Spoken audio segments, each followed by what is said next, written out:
So y'all, it's been 10 whole years. Like, where did the time go?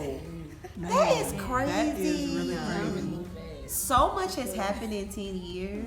Like, I don't know. Okay, so let's start with you. You come to the wellness center. This is year 1 or 2. I don't remember. Mm-hmm. To work at the wellness center. Right. What happened? I thought I was coming to Huntsville for grad school. Right. And I ended up getting a call about a job I did not even apply for, right? Which was the wellness center, which I meet you. And I just had no idea that I was even gonna be connected to something like this. I remember us having conversations like, in 10 years we're gonna be like, and it's like we're at 10 years. Yeah. And I don't know if it's whatever we said we were gonna, whatever, I don't know.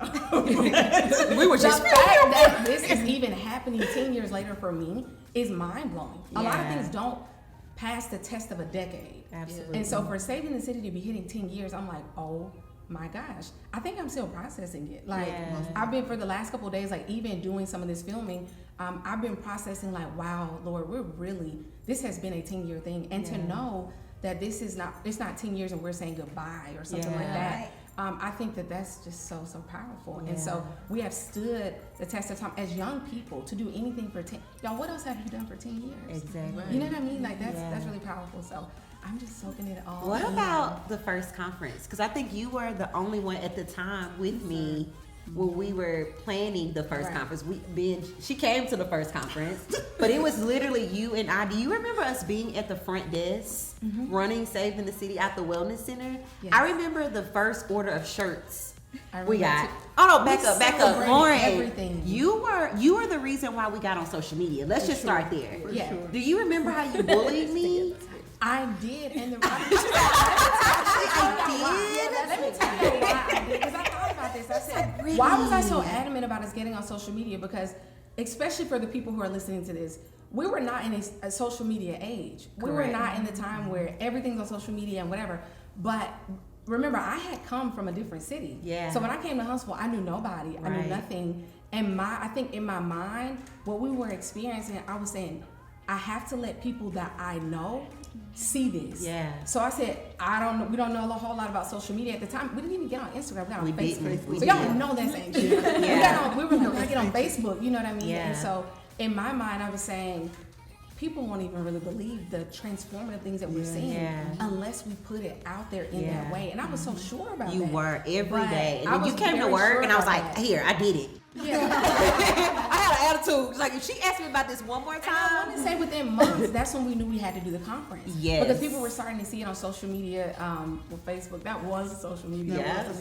But people started to see it and we were like, well, now people who have graduated or are leaving, or people who've been connected from afar, they need a connecting place. If I'm not mistaken, that was the foundation of the conference. Absolutely. Was for other people to be able to come all of those people. Do you remember, y'all, all these people showed, we were like 50 people. Yeah. I was like 50 people fasting for 50 people. Yeah, we were like, okay, my friends, your mama, your like, sister. My mom, and then my dad. My daddy coming, your mama coming, Kristen coming. And we were counting Jordan, who was a baby. Yeah, like, absolutely. And over 500 women showed up. Yeah, and we didn't know what to do. It was crazy. I know, literally. Yeah, absolutely. Man, I love to tell that story because God used you as such a critical part of the foundation to really say, Brittany, this is something God used you to help me to see how special it was that he was doing. Because before you, I didn't really see that. But it took you seeing it and really pushing me to say, no, this is really special and you need to see this and really steward it like that. And he used you to do that. So I really want that to be, people to know that and for that to be celebrated. Then we meet Jen, and Jen rolls up to us at the first conference, and I thought, do I know this lady? Well, I actually knew Lauren and Kristen, so they remember me. I didn't know that. I was still like, you knew them, but did they know you? They were the set of twins, and we didn't at random, so I did. Y'all play volleyball?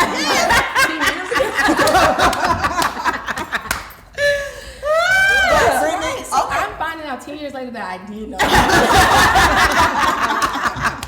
Hilarious. But Brittany, you are right. People like you just know Jen. Even if you don't, it's like, girl, I just she's like, yeah, girl. So I was like, okay, have we met before? Or I mean, she was all in my face at the conference, like, girl, I'm gonna be there next week, girl, because I've been trying to get there to that group, girl. And I'm like, okay, we'll see you. You know what? I remember Brittany said, I left the conversation saying, oh, where do I know her? I have to know her somewhere. Yes. She knows me, so where do I know her? Yes. But one thing about Jen is to the point of even what you said about Ray.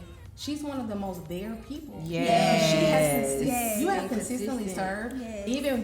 Even when I left that city, when I saw things, I saw Jen. Absolutely. I'm like, she's one of the most just She's probably had the faithful, most serving jobs in the ministry. Would Yeah, y'all agree? absolutely. Yes. She do product, her car packed down with stuff. What can I help, sis? I What said, can if I I do? ever open a store, I'm gonna look up Jen for you. I need you to consult me. She's But you not know mad. what? I believe She's gonna need you to Jen consult me. will always be blessed Absolutely. by how she serves. For sure. Yeah. So thank you.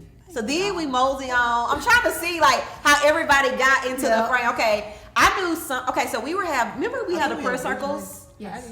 And then I noticed this one young lady, she would always go to the bathroom. We would do these things where at the end of life group, we would all get in the circle and everybody would go around the room to say what they were thankful for.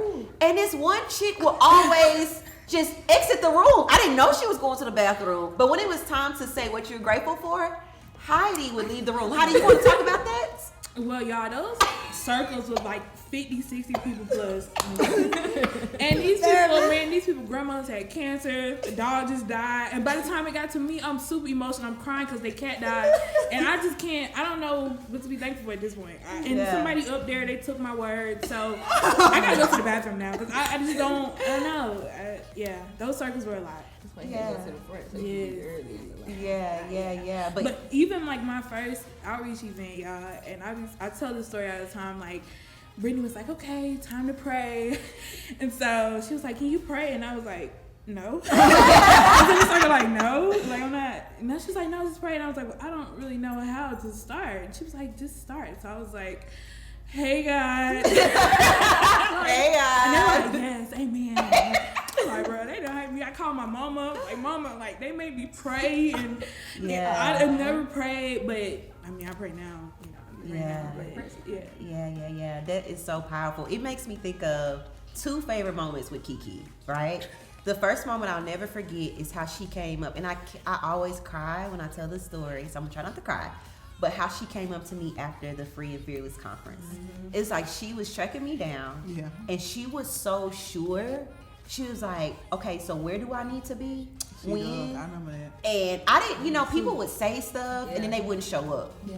And we had already kind of got our theme, and she showed up that Monday. She sure did. And she never left. She sure did. I will never, and I told her to always remind me of that moment. Another moment of you is Kiki was young, right? She was still in college. She was AKA. And we did an outreach during, you remember we used to do the outreach during lunchtime. We would go pass out invite cards and stuff. And she didn't know I could hear her, right? And she was like, she was talking to her friends. And they were like, girl, what's this ministry or whatever? She's like, girl, she was such an advocate for the ministry. She's like, I ain't going to the party. I'm going to like, and she didn't know I was around. But to see her be so sold out for Christ, even at a young age, like those are some of my favorite moments of Kiki being in the ministry. So shout out to her. And then Miss Brigitte, I'll let you tell your story. We gotta, but I think the biggest, I just saw something in you, and I don't know if you saw, I don't know. Yeah, I mean, it's probably like the third life group, and this because we had to move downstairs. I don't know what we was doing. And then I just remember you coming up to me like, I'm all yours. And I'm like, girl, like, I don't even know you. And then she was like, oh, you don't want it? Fine. She walked away. And that intrigued me. I'm like, come back. I think I'm going to sign up for this now. And then, I don't know. Then I just started going up there all the time. Serving with the ministry. Lauren would be at the front desk. Talking to Lauren. We would talk about Starbucks. And, like, they really, like, molded me into, like, who I am, like, as a person. And just, like, serving. Because I was really rough. I was just thug. And I kept trying to test Brittany. I'm like, I sell drugs. And I was like, yeah. She's like, I got a trap phone. I said, let me get the number. Can I get the number to that phone? I'm like, no. Like, what you want the number to this phone? Like, just trying to test stuff. And I remember, like, even the first retreat, I paid for that with drug money. And I said, we take it and cash out You know the same way. So. And then I meet Heidi at the retreat, who, like, we 7 years in the game, baby. I meet Heidi at the retreat, and then it go from, like, So when we get back from retreat, I was like, well, do you want to come to church with me? I'll pick you up. Yeah. And so then I got connected to church, and then just Amazing. started Shout out to doing the that. Wellness Center. Yeah. You can't Yeah. tell Saving the City story without the Wellness Center and Daniel Casabira, the support staff, all of that. So, happy anniversary! Happy anniversary.